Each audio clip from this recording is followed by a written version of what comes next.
The story opens with a teenage girl named Tessa, who's battling a devastating illness. She knows her time is limited, but instead of surrendering to despair, she chooses to embrace every moment she has left. Determined to live fully before the end, she creates a bucket list, an emotional roadmap of all the things she's never done but deeply longs to experience. One of those wishes is to explore intimacy, something she's never had the chance to feel with a boy. To check this off her list, she heads to a nightclub with her best friend, hoping to connect with someone. Inside the club, they meet a guy and invite him to join them. Tessa is about to take a bold step toward intimacy, but suddenly, she hesitates. Her treatment has left her hair cropped short, and the guy seems visibly uncomfortable. Tessa tries to ease the tension, but deep down, she no longer feels ready. Later, we see Tessa at a radio station giving an interview. She speaks with quiet strength, sharing that she's decided to stop her treatment. No matter how many procedures she undergoes, she knows they can't change what's coming. The pain is relentless, and she wants to reclaim her time, even if it's limited. She goes on another outing with a friend, where they meet a young man who's dating one of Tessa's friends. Her friend, being honest, tells the young man about Tessa's illness. But when Tessa knows about this, she storms off in anger. She never wants pity. She wants connection, not sympathy. After returning home, Tessa feels overwhelmed and decides to burn all her old belongings. Her father tries to stop her, pleading that these memories are all he'll have once she's gone. But Tessa doesn't listen. She walks to a nearby bonfire, determined to let go of the past. There, she meets a boy named Adam, who's just moved into the neighborhood. Tessa jokes with him, promising that the papers she burned weren't love letters. Her humor catches him off guard, and just as things lighten up, she suddenly collapses. Adam rushes to help, gently asking if her blood pressure dropped. Tessa assures him she's okay and tells him not to worry. Adam, with a soft smile, says she's welcome to come back anytime if she ever feels like fainting again. His lightheartedness makes Tessa laugh, and she walks away with a smile. Tessa has a younger brother whom she loves dearly. He hasn't been able to go anywhere for a long time, mostly because their father's earnings are entirely spent on Tessa's medical treatment. But now that she's decided to stop the treatment, she wants to do something special for him, something that makes him smile. So she takes him shopping and buys everything he wishes for, using her father's credit card. Among the gifts is a flying toy helicopter, something her brother has always dreamed of. Holding the remote control in his hands, he quietly says he wishes he could fly too. Tessa hears that wish and decides to make it come true. She takes him to a place where, through the force of air pressure, people can experience the sensation of lifting off the ground, defying gravity for a few moments. Watching her brother float in the air, she feels a quiet joy. Then her brother turns to her and says, "You should try it too." At first, Tessa hesitates, but eventually, she steps in and begins to float, her body rising gently with the wind. The feeling is exhilarating. For a moment, she's not a patient or a girl counting days. She's just a soul soaring through the air, and that moment fills her with pure happiness.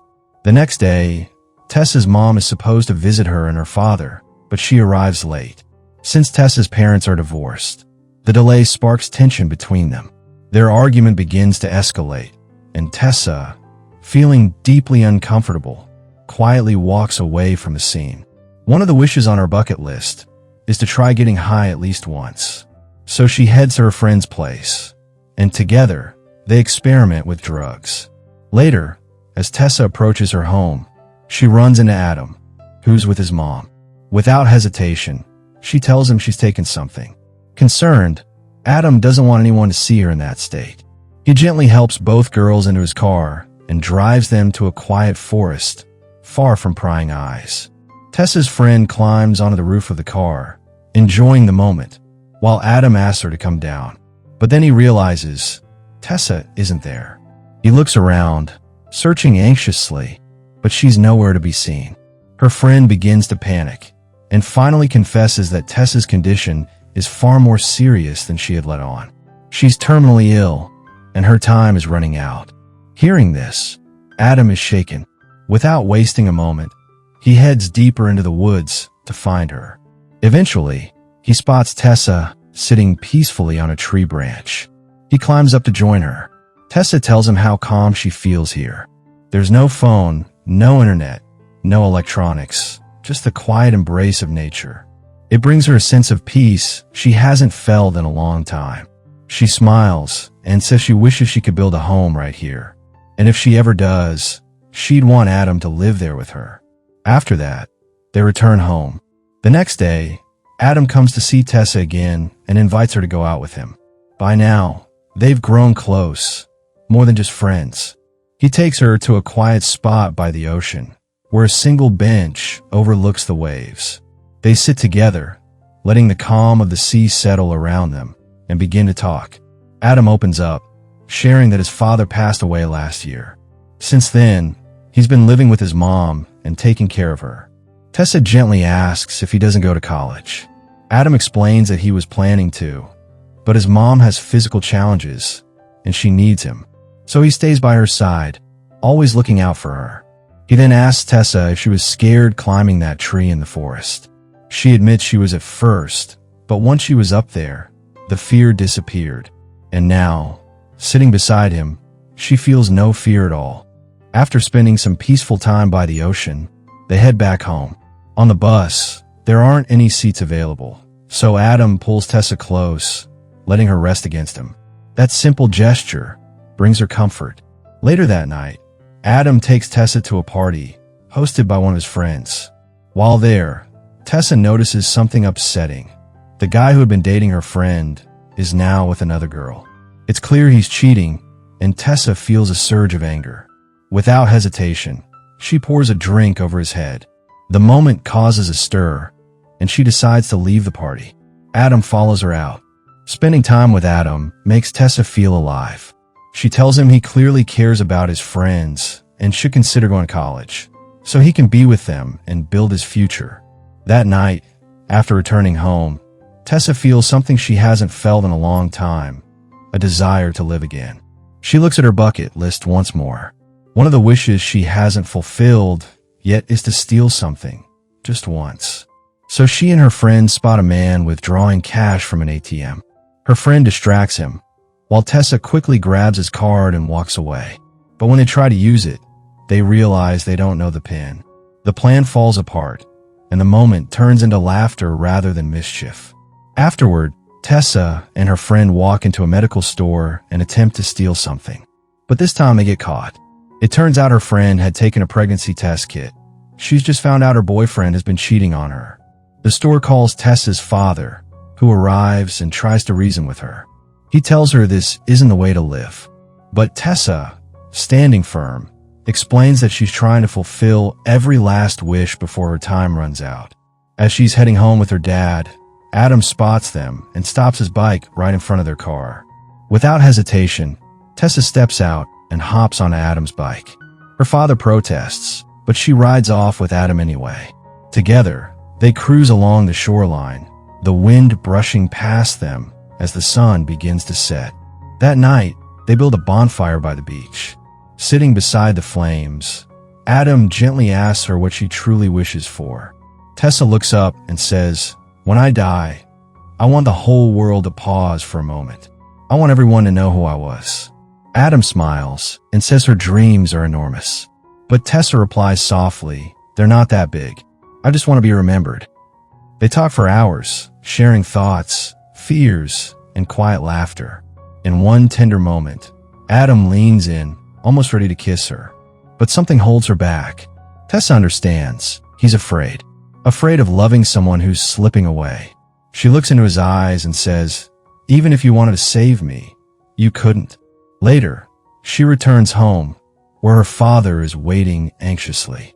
He's worried, not just about her health, but about her getting too close to someone. He fears she'll get hurt. And soon, Tessa's condition worsens again. Her entire family, including her mom, gathers around her. They light fireworks to lift her spirits, filling the night with color and warmth. Adam, their neighbor, hears the celebration and comes over to see her. Tessa looks at him and asks, "What's the worst that could happen if we let ourselves get close?" Adam replies, "I'll get hurt." Tessa smiles and says, "We're already hurting." In that moment, filled with love and vulnerability, they share their first kiss. The next morning, Tessa wakes up feeling genuinely happy. For the first time, she's in love, and Adam is the reason. It's something she's always dreamed of, and now it's real. Later, she accompanies her friend to the hospital. Her friend is pregnant and doesn't want to keep the baby. She's planning to have an abortion. Tessa gently urges her to reconsider, saying she shouldn't go through with it. But her friend insists. She feels like she has no other choice. Tessa doesn't agree. She believes every life deserves a chance and quietly walks away. Soon after, Adam comes to see her. He smiles and says, "We've never actually gone on a proper date. Can we?" Tessa lights up. She doesn't want to waste a single moment of the time she has left, so she starts getting ready. But while in the bathroom, her nose begins to bleed. Alarmed, Adam and Tessa's mom rush her to the hospital. They spend the entire night there. And when morning comes, as Tessa heads home, she notices something remarkable. Her name is written across walls and sidewalks all over town. Adam did this for her. He remembered her wish, to be known, to be remembered. Seeing her name everywhere fills her with joy. She meets Adam again, and they spend more time together, cherishing every second. Their bond deepens. They're in love, fully, fearlessly. Once she's recovered, Tessa visits her friend again, the one she had left at the hospital. Her friend shares that she's changed her mind. She's keeping the baby and wants to give it a good life. Tessa is overjoyed. She tells her, "I want to hold your baby in my arms someday." But the baby is still 5 months away, and Tessa doesn't know if she'll live that long. Ever since Adam came into her life, everything feels brighter. She tells him, "I want to be with you for 24 hours straight. I want to live every second of those 24 hours so that when the night feels scary, I can hold on to you." She even shares this with her father, asking if she can spend a full day and night with Adam. But he refuses. He's protective, afraid she'll get hurt. That night, Tessa quietly calls Adam through her window and invites him into her room. Her father knows Adam is there. Standing outside, he warns her, "He'll hurt you." But Tessa replies with calm certainty, "He won't. And even if he does, you'll be there to catch me." Because she knows, deep down, her father loves her more than anything. The next day, a nurse visits Tessa for a checkup and gently tells her that she doesn't have much time left. The news shatters her. Feeling broken, she goes to see Adam, but learns he's gone to college. He's finally attending classes, something Tessa herself had encouraged. But in this moment, when her heart is aching, she needs him. The timing feels cruel, and she's overwhelmed with anger. Back home, she storms into her room and tears it apart. Her father walks in and sees the chaos. He tells her he's been holding on to every little thing she owns, hoping to keep her close even after she's gone.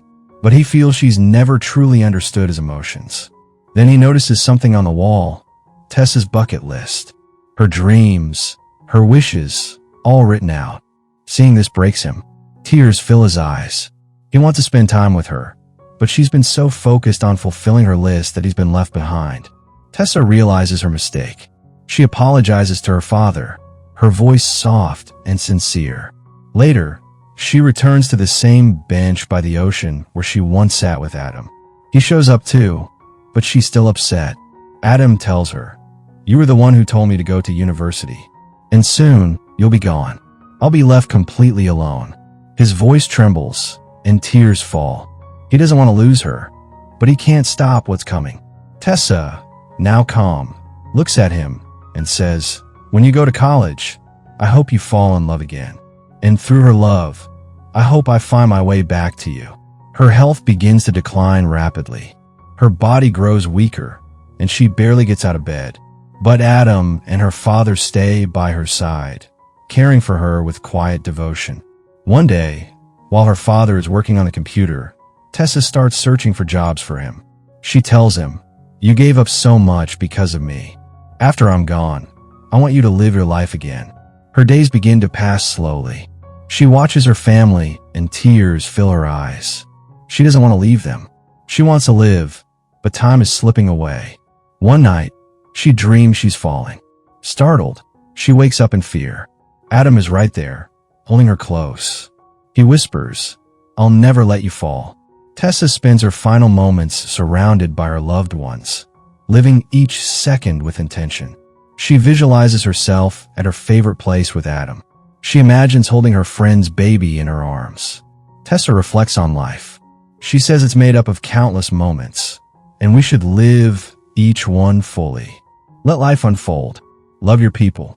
Embrace every opportunity and every joy. Don't waste time blaming others or trying to control their paths. That's not living. Life is freedom. Life is about truly being alive, because no one knows how long they have. And then, Tessa passes away. After her death, Adam enrolls in college. Her father returns to work, and the friend who once considered abortion now has a purpose. She's raising her child with love and hope. Sometimes, a story doesn't just end, it stays with us. Now is Good isn't just a film. It's a reminder that life isn't measured in years, but in moments. Moments of love, courage, and quiet strength.